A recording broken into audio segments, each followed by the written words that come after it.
Assalamualaikum warahmatullahi wabarakatuh. Jumpa lagi dengan Goro Tani. Di sini kami ingin menyampaikan atau ingin berbagi ilmu sama rekan-rekan yang ada di seluruh Indonesia, khususnya yang ada di Tulang Bawang, Lampung, Kecamatan Penawartama, Kabupaten Tulang Bawang, Kampung Trirejo. Kami ingin berbagi ilmu atau masalah ke semuanya para petani. Pak, saya mau nanya Pak, gimana Pak cara pengolahan tanahnya? Oh ya, baik. Di sini akan kami sampaikan untuk pengolahan tanah untuk Goro Tani ya Pak ya. Yang ingin saya sampaikan untuk pengolahan tanah Pak, kita udah mungkin nggak asing lagi para petani semua.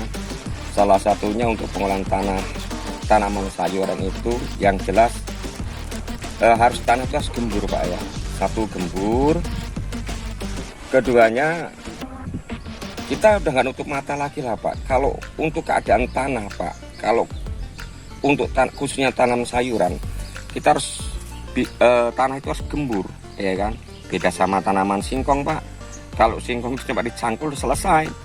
Tapi kalau tanaman sayuran ini Pak, kita harus posisi ke dalam keadaan gembur, ya Pak. Dan tak lupa juga kita harus kasih Pak di situ pupuk kompos Pak. Di sini kami memakai pupuk kompos yang berasal dari unggas Pak, ya kan? Itu pun kami nggak semata-mata setelah ngambil dari kandang kita aplikasikan ke area, tidak Pak. Kami lakukan fermentasi, ya. Fermentasi. Setelah kami lakukan fermentasi Pak, tanah itu saya olah lagi Pak.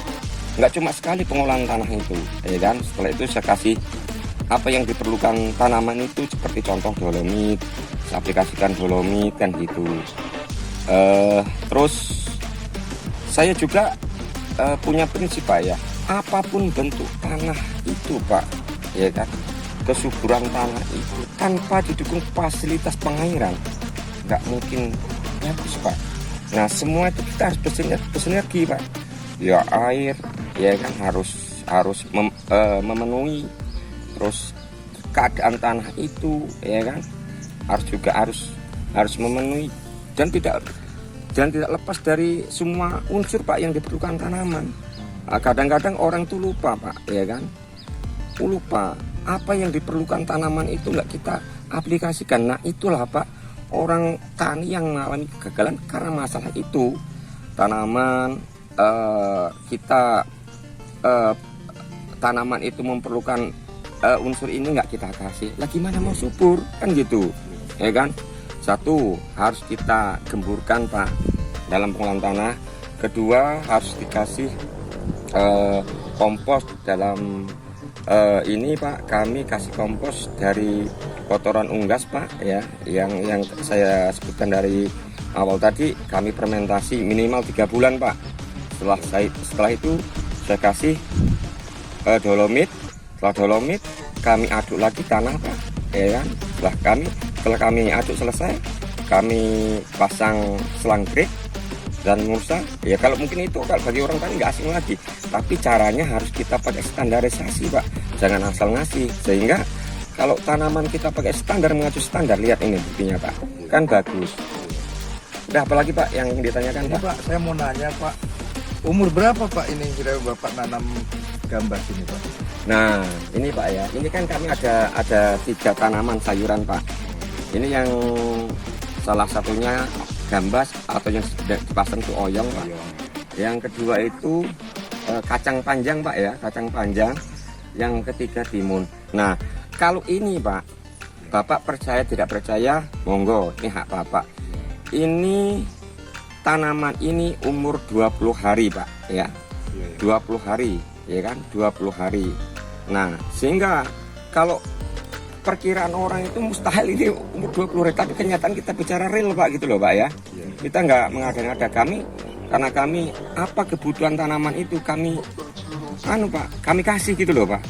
Kita ibaratnya sayuran itu kayak mengenal anak-anak kecil Pak, harus kita sayangi, harus kita kasih suplemen ya kan, supaya sehat. Contoh Pak, lihat Bapak, pertumbuhan batangnya Pak, kan batang daun itu loh Pak, nggak ada masalah. Karena apa? Kebutuhannya kita penuhi Pak. Nah, kami memulih kebutuhan Pak ya, kami sistem organik Pak gitu loh, nggak asal main-main apa Pak ya, main 4 pupuk kimia tidak Pak, kami sesuaikan Pak ya kan gitu. Kami nggak serta-merta kami kasih apa Pak ya, kasih urea tidak Pak, kami sesuaikan. Karena Pak ya, peribahasa Pak ya kan, kalau orang itu Pak dikasih makan terlalu banyak, ini apa Pak, kekenyangan Pak, nggak bagus juga. Kita ibaratnya tanaman itu ya kayak manusia lah Pak ya, harus kita jaga keseimbangannya, makanannya, nutrisinya, sehingga bisa tanaman bisa sesubur ini Pak. Monggo Pak, kalau ingin ditanyakan lagi Pak. Ini Pak, saya mau nanya nih, gimana cara merawat tanaman ini Pak, dengan pertama pemupukannya gitu Pak. Oh iya, ini Pak ya, ini saya sampaikan lagi, pemupukan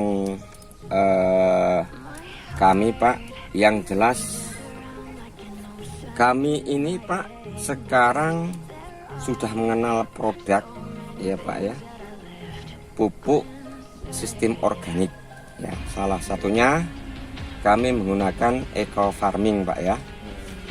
Eco farming di situ sistem organik Pak. Nah, kesalahan saya itu ada Pak ya, kesalahan saya itu ada, tapi tidak mengurangi dari makna itu Pak ya. Contoh Pak ya, kami mengenal produk eco farming itu Pak ya setelah tanam Pak, umur sekitar 1 minggu ya kan, kami mengenal produk itu ya kan. Dari lahannya, kalau memang standar dari apa Pak, produk eco farming ini kan sebelum tanam lahannya disemprot atau diaplikasikan, tapi kami belum tahu waktu itu Pak, sehingga setelah tanam 1 minggu setelah tumbuh itu saya baru aplikasikan Pak ya kan. Tapi semua itu Pak, kita jangan seolah-olah anu Pak ya, apa, produk eco farming yang bagus, tidak Pak. Kita harus bersinergi Pak ya. Salah satunya Pak, kami tetap menggunakan pupuk organik buatan saya sendiri Pak, dari busukan buah-buahan itu saya fermentasi ya kan Pak. Untuk pemupukan ini Pak ya, kami lakukan seminggu sekali Pak ya. Seminggu sekali dalam arti gini Pak, saya dengan luasan 2.500 meter persegi Pak itu Pak. Kalau orang biasa orang ngomong kan 1/4 hektar.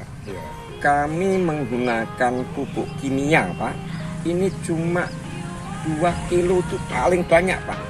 Satu aplikasi Pak, itu sistem kocor Pak, kan gitu ya kan. Tapi kami juga ada campurannya pupuk organik yang buatan saya sendiri Pak, kan itu. Yang buatan saya sendiri dari sisa-sisa apa Pak,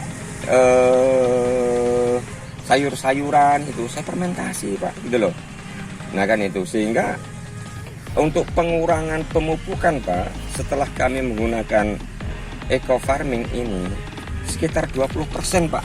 Bahkan bisa nanti bisa saya nggak pupuk sistem kimiawi Pak, ya kan, langsung aja produk eco farming ini dan apa Pak itu olahan kami Pak, ya kan, fermentasi kami gitu loh, fermentasi kami, sehingga mungkin suatu saat kami tidak menggunakan kimia Pak, gitu loh Pak. Tapi saya alhamdulillah Pak ya, biarpun saya menggunakan kimia Pak, dengan luasan 2.500 meter ini Pak, rata-rata ini tanaman ini ya Pak sekitar 3.000 batang Pak ya, 3.000 batang. 3.000 batang itu kalau kita kasih 2 kilo Pak, nilainya berapa 0, sekian ton itu loh Pak, ya kan, per pokok. Tapi yaitu dengan semua sinergi Pak, dalam arti gini Pak, kita gunakan kimia yang notabene cuma 20%, terus kita buat organik sendiri dengan olahan sendiri Pak, yang kami fermentasi yang sebutkan dari awal tadi, sehingga sangat meringankan untuk biaya kebutuhan Pak tanaman ini gitu loh Pak, sehingga kita nggak terlalu modal besar kan. Lihat Pak, tanaman kayak gini Pak ya, tanaman kayak gini. Ini kalau umumnya Pak, tanaman kayak gini kalau di sini Pak daunnya udah menguning Pak gitu loh. Bawah itu daunnya udah menguning gitu loh. Tapi alhamdulillah Pak, berkat kreasi kami, inovasi kami kerjasama dengan PT Produk Eco Farming Pak, sehingga kami tidak semata-mata ini produk Eco Farming Pak, tidak loh Pak ya, ini sebagian aja gitu loh Pak. Kami lakukan aplikasian ini memang nggak harus ini produk Eco Farming, tidak Pak gitu loh Pak. Ini tetap semua ada keseimbangan gitu loh Pak. Monggo Pak. Dan ini Pak, saya mau nanya, ini cara penyemprotan hama ini gimana Pak? Nah ini gini Pak ya, saya ingin cerita lagi ini penyemprotan hama. Memang Pak, anjuran dari PT yang menangani eco farming ini Pak, ya kan, katanya setelah disemprot eco farming Pak nggak ada hama. Baik Pak, ya kan, itu masuk akal. Tapi bagi orang lapangan ini Pak ya, bagi orang lapangan, saya ini petani Pak, kita tetap melakukan pengaplikasian penyemprotan Pak. Tapi Pak, ya kan, itu waktunya agak lama, ya kan gitu Pak. Biasanya kami Pak ya, kalau melakukan pengaplikasian penyemprotan Pak, umur sekian sudah 4 kali, ya kan Pak, penyemprotan itu 4 kali, tapi kami lakukan cuma 2 kali. Lihat Bapak sendiri kan, dengan kami lakukan penyemprotan cuma 2 kali umur 20 hari ini, buktinya Pak, kan gitu tuh. Tapi kami Pak ya, melakukan penyemprotan kami juga nggak menggunakan Pak, pestisida atau inseksida. Kami rakit sendiri Pak, bahannya dari alam gitu loh Pak, bahannya dari alam. Sehingga kalau kita Pak sekarang semua itu kita ngambil dari toko Pak, produk ini mau habis berapa petani itu, kan itu tuh Pak, mau habis berapa. Sehingga kami lakukan sekarang Pak, dari pupuk ya Pak, yang saya bilang tadi cuma kimia cuma 20%, bahkan nggak ada 20% Pak kalau kita total itu loh Pak. Kami gunakan fermentasi sendiri. Terus untuk jenis penyemprotan pengaplikasian ini bahannya kami lakukan racikan sendiri, ya kan. Tidak ada di situ unsur kimia, tidak ada unsur apa racun, tidak ada Pak, ya kan. Itulah Pak, kalau petani yang punya kreasi Pak, inovasi, sehingga dia sekarang ibaratnya gini Pak, sudah enak gitu loh Pak, udah tahu sejarahnya tanaman sayuran harus kayak gini, nggak bisa langsung hajar keromohan orang, tidak bisa Pak. Kita harus sayang sama tanaman, bagaimana layaknya kita menyayangi kita sendiri, keluarga kita, anak kita. Monggo Pak, untuk tanaman sama aja nih Pak, tanaman kacang ya Pak ya, tanaman gambas sama aja nih Pak, lihat aja Pak, tanaman kacangnya Pak ya, lihat Pak, ini tanaman kacangnya ini sama Pak, ini umur 20 hari nih kan, sama Pak ya, umur 20 hari, lihat Pak ya kan, umur 20 hari ini sama. Memang di sini Pak permasalahannya kami terlena Pak ya, kami terlena bukan berarti kami menyalahi aturan, terlenanya malah masalah genangan air Pak, ya kan. Genangan air itu faktor penyebab tanaman itu nggak subur Pak, ya kan, menguning. Tapi setelah saya lakukan untuk bikin sharing Pak, untuk melancarkan air Pak supaya tidak mengenang, alhamdulillah Pak, iya kan, tanaman bisa disubur, ya kan. Ini lihat Pak, tanaman kacang sama ini Pak. Nah ini mungkin Bapak bisa bisa buat pandangan sendiri, kok kacang umur 20 hari udah sampai segini. Nah ini tanaman timun Pak ya, timun sama Pak, 20 hari setelah tanam Pak ini Pak. Nah ini tanaman timun Pak setelah hari 20 hari ini Pak, umur 20 hari. Lihat Bapak perkembangan timun Pak ini. Kan? Dan saya nggak masuk akalnya lagi Pak setelah saya mengenal produk eco farming ini, ya kan. Tapi bukan semata-mata ini semua dari eco farming, bukan Pak. Setelah kami kaji dengan apa Pak, dengan apa produk kami, fermentasi pupuk kami, terus fermentasi untuk apa penyemprotan kami, lihat batang timun Pak, besar-besar Pak itu Pak, kan besar-besar, tidak apa Pak ya, kayak menggunakan kimia Pak, kan lihat daunnya Pak, tebal, terus tapi daunnya tebal tapi bagus itu loh Pak, hijaunya hijau alami gitu loh, bukan hijau apa ya, hijaunya hijau alami gitu loh Pak. Monggo Pak kalau ingin ditanyakan lagi Pak. Mau nanya nih Pak, apakah selama ini ada bimbingan atau penyuluhan dari dinas terkait? Nah itu masalahnya Pak, ya kan. Kami petani, khususnya Gorotani, selama ini belum pernah ada bimbingan atau penyuluhan dari apa Pak ya, instansi terkait. Di situ kami tetap punya acuan. Kami sebenarnya kami memerlukan Pak bimbingan atau penyuluhan, tapi selama ini kami nggak tersentuh sama sekali Pak ya. Tapi kami maklumi Pak karena petugas-petugas itu mungkin punya kesibukan lain, tapi kami punya inisiatif, kami tidak mau Pak berpangku tangan kepada siapapun orangnya ya Pak ya. Kita harus punya kreatif sendiri demi memajukan usahanya sendiri loh. Boro-boro Pak penyuluhan Pak, datang ke ladang aja nggak pernah Pak, boro-boro ngasih penyuluhan. Tapi saya nggak masalah Pak, itu memang Pak dia gitu, memang apa bukan apa Pak ya, bukan pemenang dia untuk menangani masalah sayuran ini. Dia wewenangnya di perkebunan atau di bidang pertanian padi sawah, saya nggak tahu. Yang jelas kami sementara belum ada bimbingan atau apa sentuhan dari dinas yang terkait menangani masalah pangan ini Pak. Mungkin yang lain Pak bisa ditambahkan Pak. Ini selama ini apa bedanya Bapak menggunakan eco farming dan tidak menggunakan eco farming? Nah gini Pak ya, udah saya utarakan dari awal ya, kalau kami mengacu ini semua berkat eco farming tidak Pak, no sense Pak ya. Tapi kan karena kami bersinergi dengan apa Pak ya, olahan kami baik dari unsur apa Pak pupuknya ya kan, kami sistem apa fermentasi ya kan, kami kurangi dari pupuk kimia itu sendiri ya kan. Terus pengaplikasian penyemprotan kami menggunakan racian sendiri, sehingga memang tanaman itu Pak yang dibutuhkan hanyalah itu Pak gitu loh Pak.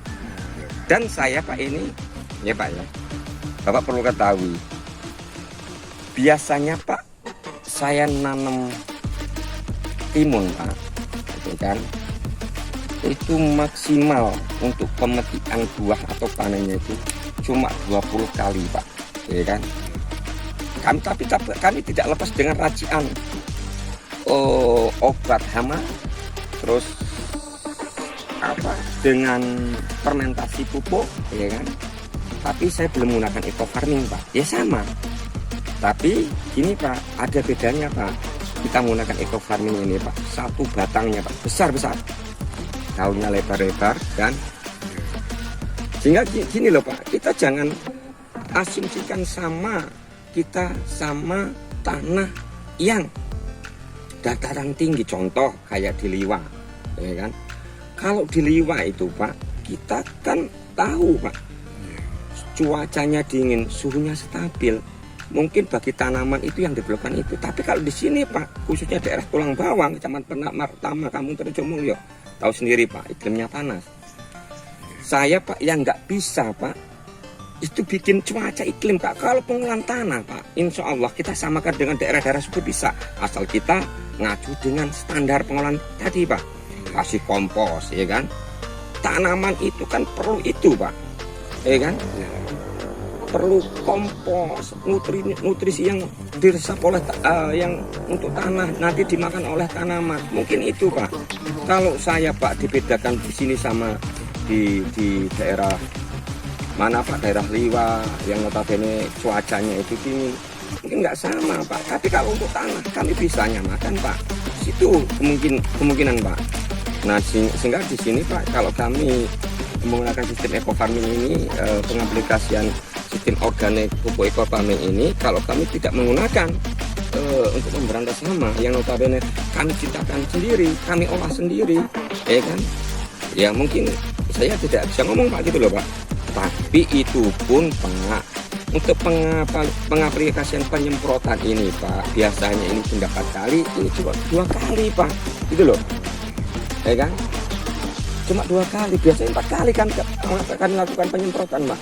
Tapi alhamdulillah 2 kali, Bapak lihat sendiri, ya kan, daun-daun itu mungkin ya ada lah Pak, ya namanya kayak binatang, nggak kita harus semua mulus nggak bisa Pak, ya kan.